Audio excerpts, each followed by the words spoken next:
भारत माता की, भारत माता की জয়। আজকে যোগী আদিত্যনাথজি পদার্পণ হয়েছে। আপনারা জানেন যে এমন অভিজিৎ দা থেকে শুরু করে উপস্থিত রয়েছেন সাধারণ সম্পাদক মনোজ দা থেকে শুরু।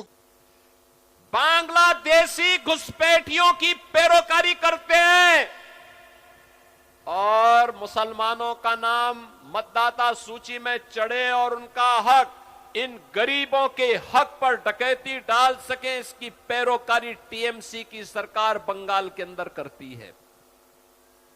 ये कब तक चलेगा? और यही तो कहने के लिए आए हैं, कल का नारी शक्ति वंदन अधिनियम में आवश्यक संशोधन, आदि आबादी को मिलने वाले उसके अधिकार में जो कांग्रेस, टीएमसी, सपा, वामपंथी दलों ने जो कल विघ्न बाधा डाली है, उसको गिराने का प्रयास किया है, उसको पास नहीं होने दिया है। इन्होंने आधी आबादी का अपमान किया है, उनके हक पर डकैती डलवाने का काम किया है और देश की बहनें इसको स्वीकार नहीं कर सकती हैं, किसी भी स्थिति में स्वीकार नहीं कर सकती हैं। और यही कहने के लिए आज मैं आपके पास आया हूं। मां, माटी और मानुष की बात टीएमसी कहती थी। मां के साथ उनका व्यवहार कल देश की संसद में सबने देखा, पूरे देश, पूरी दुनिया ने देखा है।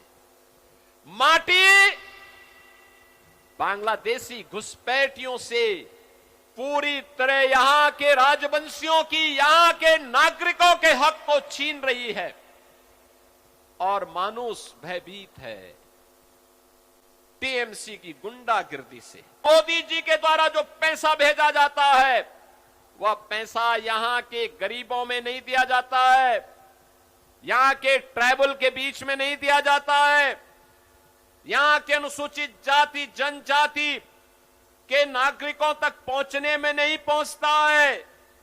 यह पैसा टीएमसी के गुंडे खा जाते हैं या बांग्लादेशी घुसपैठिए खा करके, इनकी मदद से खा करके आपके हकों पर डकैती डालने का काम कर रहे हैं। और मुसलमानों के अलावा किसी के बारे में नहीं सोचती है। बहनों और भाइयों, बंगाल के अंदर आज आप जय श्री राम का नारा नहीं लगा सकते, क्योंकि या तो यहां की सरकार अत्याचार करवाती है या टीएमसी के गुंडे हमला करते हैं। दुर्गा पूजा के पहले उपद्रव हो जाता है। यहां की गवर्नमेंट दुर्गा पूजा और विसर्जन के दौरान अनुमति नहीं देती है। बहनों और भाइयों, आज उत्तर प्रदेश में डबल इंजन की सरकार है, मोदी जी के नेतृत्व में डबल इंजन सरकार। नो दंगा, नो कर्फ्यू, नो दंगा। यूपी में है सब चंगा।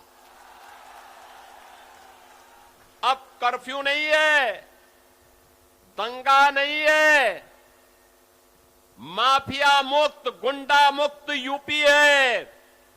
और कोई माफिया और कोई दंगाई कभी दिखता है तो यूपी का बुलडोजर उसकी हड्डी पसली को तोड़ करके